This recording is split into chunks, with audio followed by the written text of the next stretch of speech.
বন্ধুরা স্বাগতম কৈতর এন্টারটেনমেন্টে।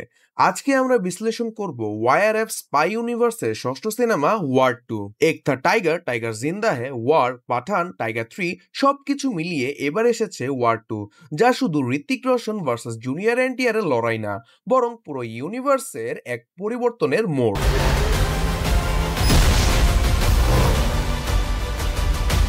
বন্ধুরা, এই সিনেমাটা সত্যি বলতে অ্যাকশন প্রেমীদের জন্য একটা ভিজুয়াল ট্রিট। অন্যদিকে এটি আমাদের সামনে তুলেছে কিছু প্রশ্ন। এটা কি সত্যি স্পাই ইউনিভার্সের মান ধরে রাখতে পেরেছে, নাকি এটি শুধু বড় বাজেটের একটি ভিজুয়াল শো অফ? আজকের ভিডিওতে আমরা দেখব ফুল রিভিউ, চরিত্র বিশ্লেষণ, অ্যাকশন ও music review, box office prediction এবং ক্রেডিট সিনের রহস্য।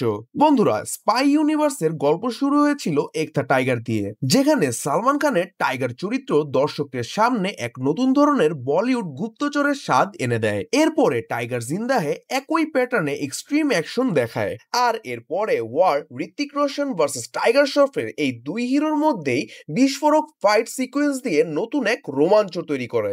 এরপরে শাহরুখ খান পাঠান নিয়ে আসলো আন্তর্জাতিক ষড়যন্ত্র ও কূটনৈতিক স্বাদ নিয়ে, আর এখন এবার এসেছে ওয়ার 2, যার মূল লক্ষ্য ছিল প্যান ইন্ডিয়া দর্শকদের জন্য অ্যাকশনের মাত্রাকে আরেক লেভেল উপরে নিয়ে যাওয়া। কিন্তু বন্ধুরা, সত্যি কথা বলতে, যেখানে ওয়ার গল্প ও চরিত্রের শক্তির উপর দাঁড়িয়েছিল, ওয়ার 2 সেখানে গল্পকে করেছে আরো জটিল, কিন্তু চরিত্রের গভীরতাকে নিয়েছে অনেক কমিয়ে।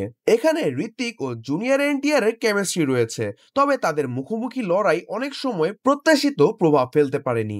ঋত্বিক রোশন কিন্তু স্ক্রিনে অসাধারণ প্রেজেন্স নিয়ে হাজির হয়েছে। अपना घर परिवार सब त्याग कर एक साया बन जाऊंगा।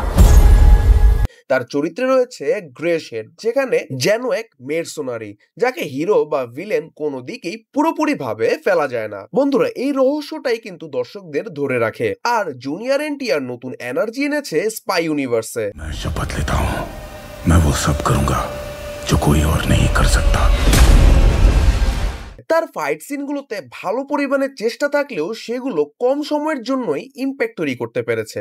ডায়লগ ডেলিভারি ও বডি ল্যাঙ্গুয়েজ শক্তিশালী হলেও দুইজনের এক্সচেঞ্জ সিনে অনেক সময় সাসপেন্স কমিয়ে দিয়েছে। আয়ান মুখার্জির পরিচালনায় এই ছবিকে করতে চেয়েছিলেন বিগার দেন লাইফ হিসাবে। ট্রেন ফাইট, প্লেনে স্টান, ওয়াটার বোট চেজ সবই যেন এক পর্যায়ে ওভারডু হয়ে গিয়েছে, যেখানে বাস্তবের জায়গায় হারিয়ে গিয়েছে। কিছু কিছু সিন দর্শকদের জন্য চোখ ধাঁধানো হলেও সেগুলো প্লটকে এগিয়ে নিতে তেমন ভূমিকা রাখতে পারেনি।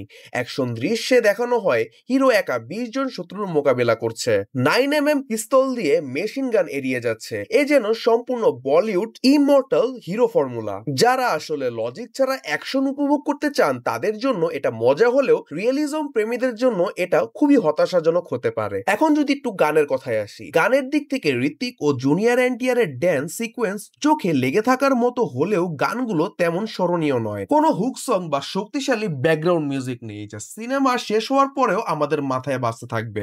এর ফলে মিউজিক প্রেমীরা কিছুটা হতাশ হতে পারেন, যদিও অ্যাকশন প্রেমীরা তাতে গুরুত্ব দেয় না বললে চলে। বন্ধুরা, বক্স অফিসে এই সিনেমার মুখোমুখি হচ্ছে কুলি, যেখানে রয়েছে ট্রেডিশনাল স্টার পাওয়ার, নস্টালজিয়ার টান। কুলি কিন্তু সিনেমা বাজারের শুরুতেই এক ডায়নামিক হতে পারে, আর ওয়ার 2 এর শক্তি মূলত আন্তর্জাতিক মার্কেটেই বেশি। তবে দেশীয় সমালোচকেরা এর প্রতিক্রিয়া দিয়েছেন কিছুটা মিশ্রভাবে। পজিটিভ দিকগুলো হলো ঋত্বিক রোশনের one of the screen presence, junior NTR এর এনার্জি, অ্যান্টিক এবং কিছু ভিজুয়াল এক্সপেকটেশন যা সত্যি বড় পর্দায় দারুণ লেগেছে। নেগেটিভ দিকগুলো রয়েছে গল্পের ভিতরের অভাব, ইমোশনাল কানেকশনের ঘাটতি, অতিরিক্ত গ্লোরিফিকেশন এবং কিছু নিম্নমানের ভিএফএক্স। তবে হ্যাঁ, ক্রেডিট সিনে দুটি চমক রয়েছে। একটি আলফা ইউনিভার্সের পরবর্তী সিনেমার ইঙ্গিত দেয় এবং ফ্যান থিওরি অনুযায়ী এটি ঋত্বিকের ওয়ার 2 এর নতুন কোনো স্পিন অফ হতে পারে। তবে সব মিলিয়ে বলা যায় ওয়ার 2 স্পাই ইউনিভার্সের মান পুরোপুরি ধরে রাখতে পারেনি, কিন্তু যারা অ্যাকশন ভালোবাসেন তাদের জন্য এটি অবশ্যই উপভোগ্য অভিজ্ঞতা এনে দিতে পারে। কিন্তু যারা অ্যাকশন ভালোবাসেন তাদের হয়তো বা এই সিনেমাটি ভালো লাগতে পারে। বড় বাজেট আর বড় তারকা সমন্বয় তৈরি এই সিনেমা প্রত্যাশা অনেক তৈরি করলেও এর অ্যাকুরিয়েশন মাঝারি মনে হয়েছে।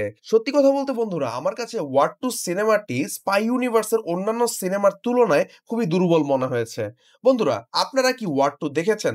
কেমন লেগেছে কমেন্টে জানিয়ে দিন। কৈতর এন্টারটেইনমেন্টে কিন্তু আমরা সিনেমা নিয়ে একদম খোলামেলাই আলোচনা করি। পরের ভিডিওতে আবার দেখা হবে। ততক্ষণ পর্যন্ত সিনেমার জগতে ডুবে থাকুন। আর আমাদের এই ভিডিওটি ভালো লাগলে অবশ্যই লাইক, কমেন্ট এবং সাবস্ক্রাইব করে আমাদের পাশে থাকবেন। कर्मण्येवाधिकारस्ते मा फलेषु कदाचन. He is a soldier. You are a soldier. And this is war.